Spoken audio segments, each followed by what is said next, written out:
Post-Coronavirus Trauma PCT, we're all going to be suffering from post-Covid-19 trauma. The sun will rise. We will emerge from our lockdowns like a hungry animal crawling out of its cave after the winter hibernation. The hugely inconvenient disruption to our lives will come to an end at some time.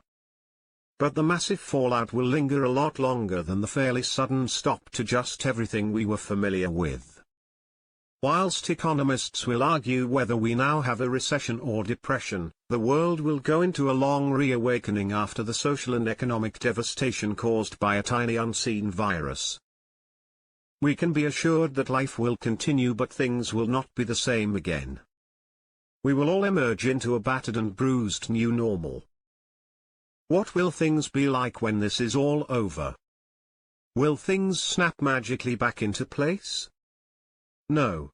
How messed up will things be, and how long will it take for our lives to get back to where they were, if ever? We don't know for sure, of course, but after some thorough research of the available data, and analysis from economists, historians and sociologists, there seems to be expert consensus on the following predictions, which will prove to be fairly accurate. Governments will be less able to revive their battered economies. Governments are throwing cash into the local economy, either as handouts or as business stimulus, to prop up the businesses who suddenly have fewer customers, and the citizens who need cash simply to get through the next day.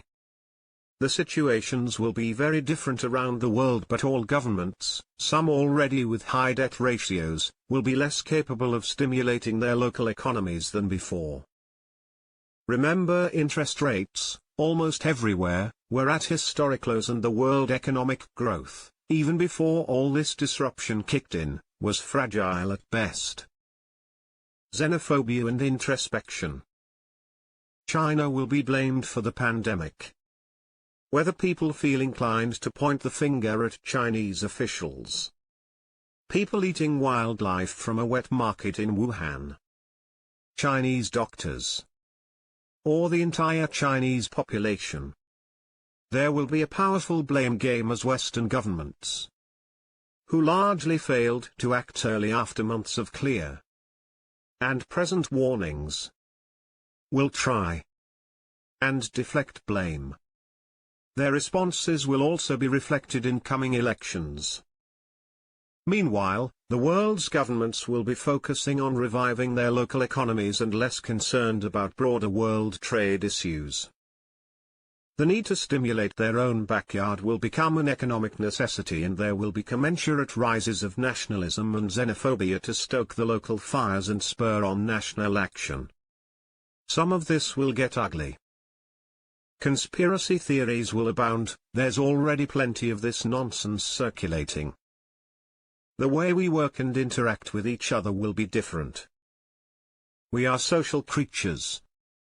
But gatherings for watching sport and entertainment, working together in offices, getting together in smaller and larger groups, are all going to be different.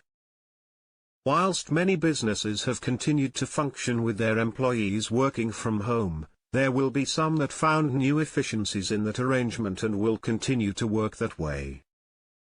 With so much tech these days to support working from home, video conferencing, online checks, and screen grab software that allows bosses to monitor work, fast internet that brings everyone together in an instantaneous digital office, some businesses will say goodbye to renting expensive offices and put the rent money into better tech, staffing, and training.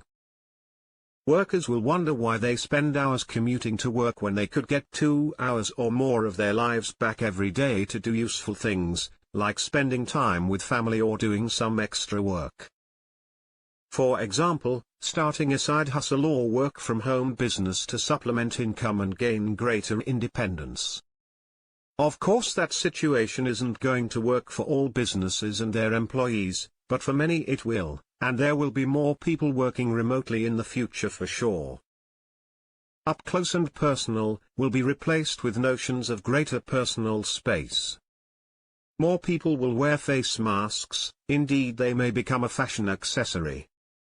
being checked for your temperature, routine, and cheap testing for COVID-19, and greater attention to personal hygiene, will just become new habits. Them and does. Get ready for the "I survived COVID-19" t-shirts. The world is going to have yet another way of pigeonholing people. There will be those who were infected and survived COVID-19 and the plenty of others, the majority, who were able to remain uninfected. There will be another opportunity for social stigma, the same way that HIV patients were shunned in the 80s and 90s, as people approach those who had COVID-19 sort of differently to everyone else. In the early days, as we emerge into this brave post-coronavirus world, there will be lots of unanswered questions about the possibility of infection from those who had the virus. Health workers are heroes. It used to be firefighters and war veterans that attracted our admiration and outbursts of applause. Added to that will be health workers after their toil and sacrifice during the peaks of this outbreak. And they absolutely do deserve our thanks and admiration. Long under-recognized for their skills and crazy work hours, they will now be rightfully remembered and celebrated as true community heroes for staying at the front line, in harm's way, and fighting the good fight. The cult of the celebrity chef and celebrity DJs is hopefully over, and the world will now admire the doctors, nurses, clinicians, scientists and support staff who helped save thousands of lives and had to witness the loss of far too many. I hope this appreciation will not only turn into nice gestures and emotional speeches by politicians how we owe the medical fraternity a huge debt of gratitude and all that. Words are cheap. I sincerely hope that the grossly underpaid and overworked health workers finally get substantial pay rises and conditions which are more humane, and allow them to have a normal family life as well. There will hopefully emerge a much better appreciation for science and the value of scientific methods and the opinion of people who work with facts. Many of the problems we're facing at the moment are because governments and decision-makers acted from the perspective of unproven opinions and economic fear and not the safety and health of their populations. COVID-19 is here to stay, it's not going anywhere. The coronavirus is here and it's here to stay. Like some of the other coronaviruses like SARS and MERS, it may eventually become contained to the extent that there are just smatterings of new infections from time to time. But the genie is out of the bottle and COVID-19 is now part of our rich world biology. It may even move from being a pandemic to endemic, where it just gets added to the long list of possible infections that can attack humans. A safe and reliable vaccine will eventually be developed and large segments of the world population will become immune so that new hosts for the COVID-19 virus become fewer. But the economic pain and social changes will linger on for years, perhaps decades. And be prepared for new strands and mutations to appear in years to come. COVID-25? COVID-30 anyone? Lessons should be learned, but will they be learned?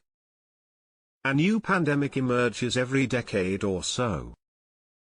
Every time there is an expectation that people and governments have learned from their mistakes and have made a commitment to better readiness next time it happens, and it will happen again. The COVID-19 coronavirus has been particularly insidious because it was the right virus at the wrong time. 1. It was very infectious and infectious in people days before they started feeling sick or showing symptoms. 2. It was deadly enough to kill a higher number of people killed by the seasonal flu, but not so deadly that it killed off its hosts too quickly. 3. The huge increase in global air travel over the past decade made the global transmission of the virus quick and efficient. Global airline passenger growth almost doubled in the past 10 years. And fares got cheaper and cheaper, all perfect recipe for quickly distributing this nasty virus. Governments will be forced to take the threat of future outbreaks much more seriously. They will have to plan for outbreak teams to be able to quickly, efficiently and safely isolate neighborhoods and communities. They will need reserves of equipment and medical resources to cope if needs be. Countries will need to plan the manufacture and stockpile of life-saving drugs and equipment without having to depend on other countries. The US has been caught with its pants down in this crisis, with most of its drugs they need now being manufactured in, you guessed it, China. Organizations like the World Health Organization will also have to become better funded and equipped to monitor and report any of these outbreaks much quicker in the future, and all governments will have to commit to open and transparent reporting, non-negotiable. They will also need to rebuild confidence with the world community. There will be winners and losers. Through no fault of their own, people are going to emerge from this mess on the better or worse side of the fence. Some businesses and workers will thrive, there will be many whose businesses are destroyed from the situation, and some may return to the old normal. But it won't be the same normal as before. With the world economy deep in recession, discretionary spending is going to be way down the list. The nice things people used to splash cash on will be low in their priorities: the manicure, the holiday, the new car, the holiday house, the new clothes, the extension on the house, the sparkly jewelry, the latest and greatest smartphone. Businesses who trade in items of discretionary spend will do poorly in the next few years. Businesses that trade in the essentials will do better. Luxury anything will be less in demand. Recovery will be lumpy. The hit was high impact and quick. The drops in world markets and business activity were swift.